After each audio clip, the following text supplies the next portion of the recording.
Yeah, Romania is definitely somewhere that people should really consider if they're wanting to live a self-sufficient lifestyle. There are other countries which are also good options, but from a freedom perspective, Romania seems to me to be very much high up on the list.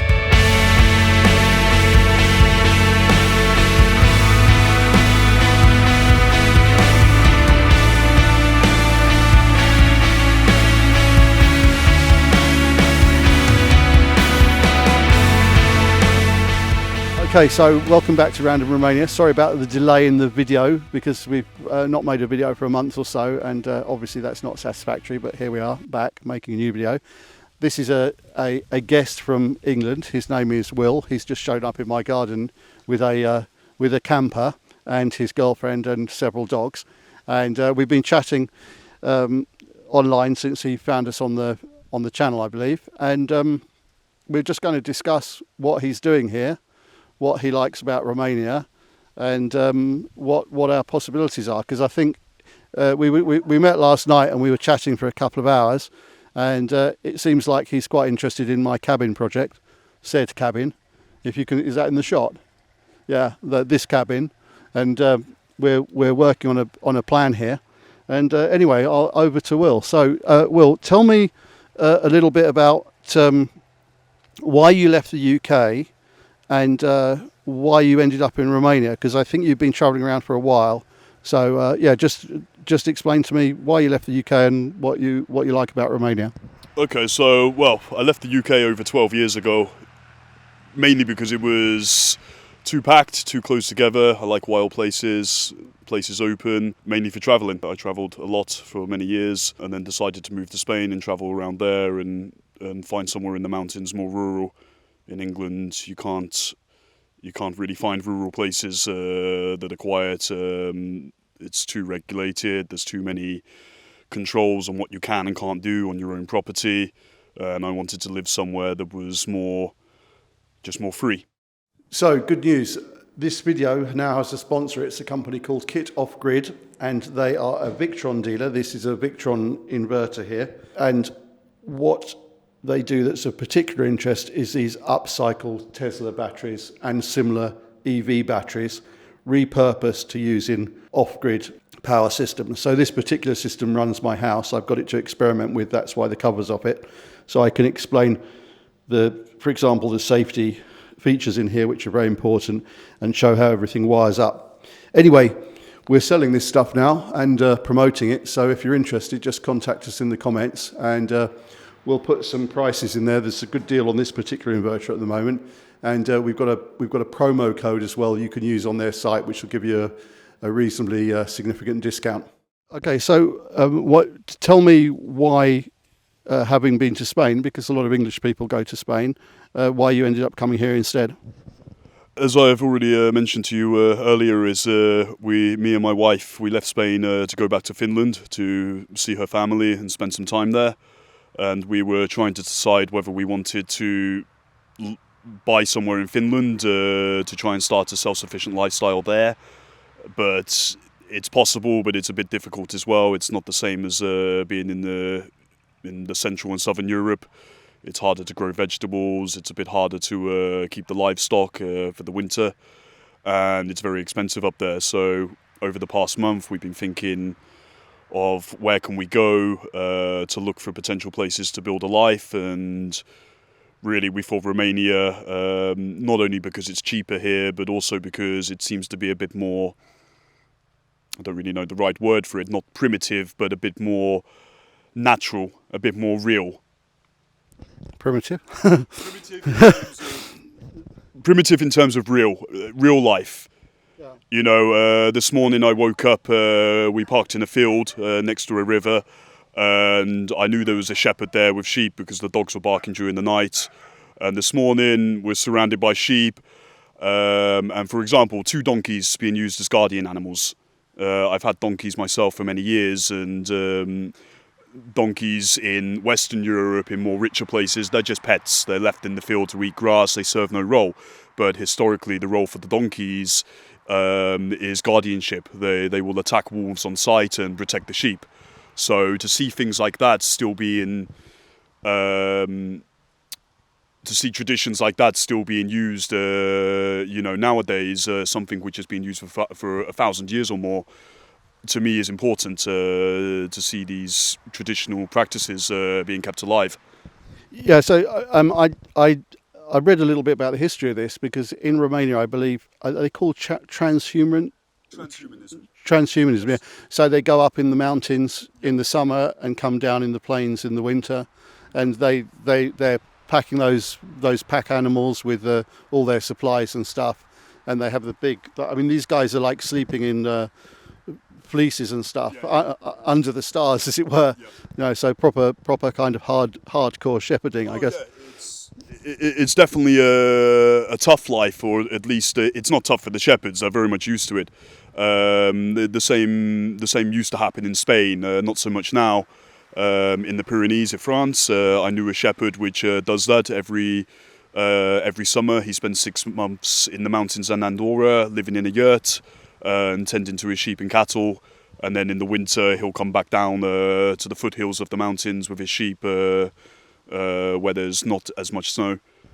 Yeah, as you know, I've been here about 20 years, and something that I was quite surprised about when I moved here, which you'll probably relate to, is I started putting sort of two and two together with what was going on here and what was missing in England, and how once you drive around Romania a bit and you see all this traditional agriculture and people, not a normal person in the countryside here, they're kind of like, that's like almost like off-grid lifestyle for someone in England. And I just realised over time that all that stuff has gone from England, and personally I think there's some kind of agenda there, because it seems like these big companies have put a lot of work into making it very, very difficult for like ordinary people like you and me just to keep a few animals. And so, for example, in Finland, if you were to have more than 30 chickens, then they would class that as commercial chicken raising. And they have crazy rules. So, like, if one of your chickens dies, you will have to report it, which is insane. Your chickens die all the time when you have a big flock. But to go and have to report to the authorities that one of your chickens has died, and to show that it's been disposed of in a regulatory fashion, these are sort of practices which the government, it deters people from wanting to do these practices, to live these sorts of ways, to be self-sufficient, because when they're under fear of being fined, for example, for doing things which historically people have always done. And in England, I'm not too sure, but I think it's very much the same. If you were to keep livestock on a small scale, say in a village, you're going to encounter many problems from the local authorities in regards to animal welfare. So basically, from what I understand, I talked to quite a few Romanians about this, and in the villages, certainly in the more remote villages, if the local authorities try and do this kind of thing, they're going to get a lot of pushback in a way that they won't in the UK. I suspect, like, my gut feeling is that a lot of these laws are probably on the books here because of the European Union, but I doubt they're enforced. Certainly not in the hills, because I mean, you're basically telling people they're not allowed to survive anymore. They have to go to the supermarket and not grow their own food, and that should sound ridiculous to anybody. And it will sound ridiculous to a Romanian, but in England, people are so used to living out of the supermarket. Yep. And they anyway. So let's move on to, we were talking, obviously you found us from my YouTube channel, and we've been talking, I think, a few weeks. And let's talk about what you're actually looking for and the kind of agreement we can make, because other people are watching the channel. And I thought it'd be interesting if we just discuss a bit about what works for you and what you're looking for and exactly what you're looking for to do. So tell me your ideal situation. Well, my ideal situation, or for me and my wife, would be more rural. We want to be in the mountains, away from villages, not too far, but far enough.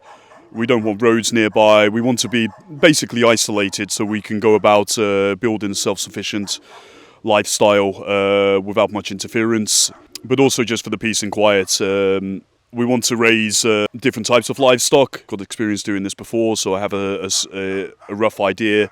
I don't want a large amount, like herds of animals, but a few of each, enough for how the average family would have in the past had their like family cow. I've seen this a lot already in Romania. In the mornings, everybody taking their cow out from their garage or the back garden and taking it out to wherever they go to pasture. So small scale, but what's the most important thing for us is that it's rural. I don't want to be listening to cars driving past or being able to see a neighbour's house in the distance. Not because I'm being antisocial, but just because I very much value my own privacy and value the peace and quiet that comes with that. It's becoming more and more difficult to find those places, but they are still available. They are still around. You just have to look hard. Yeah, well, they certainly exist in Romania. I mean, what did you think about the terrain coming across here? Where did you come into the country from? So we came in, I can't actually think of the name, but let's say roughly in the middle we crossed the border from Hungary. Right. So if you take where the border of Hungary and Romania is, we were probably a little bit to the north of the middle. But you came across the Transfragar, right? Oh, so, right. Okay, yes, we come down that the I can't pronounce it. Okay, the Snake Road. Yes, that's the one. That was quite incredible.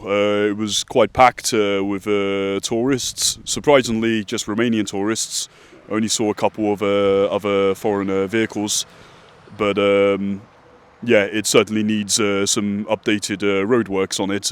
But it was a fantastic opportunity to pass the mountains, high in the mountains. Not many roads will go that high up. Yeah, there's a lot of Romanians I noticed really getting into. I think it was a combination of the whole COVID thing. Like a lot of people realised that they ran from the cities, discovered the countryside, and realised they've got rather a beautiful country, and they see all the foreigners raving about how beautiful Romania is, and thought, oh, we better discover it too because it's kind of interesting. Yeah, exactly, yeah, especially after the COVID, when people realised that it's possible for the governments to just let's just say to create lockdowns. It's more easier to avoid situations like that if you're in rural communities. Yeah, we're not allowed to talk about politics on this channel. Anyway, so just I think we can wrap this up now. We've done enough. So tell me what your first impressions since you've arrived in the country, like the things that really surprised you, anything you saw that you found particularly interesting, and looking at the other countries you've looked at, how would you rate Romania in terms of potential for living here and living off grid and whatever? First of all, I'd say the friendliness of the people. Even from the Romanian border guard, the lady was very, very friendly. I didn't feel intimidated like you do with some other border crossings. The country's beautiful, but it's also very similar to other countries in Europe. But as I mentioned before, it feels more real here. It feels like people live more of a real life, or at least in the rural communities. I've not been here long enough to have a real good opinion on the place, but Romania is definitely somewhere that people should really consider if they're wanting to live a self-sufficient lifestyle. There are other countries which are also good options, but from a freedom perspective, Romania seems to me to be very much high up on the list of being able to do what you want to do without too much interference.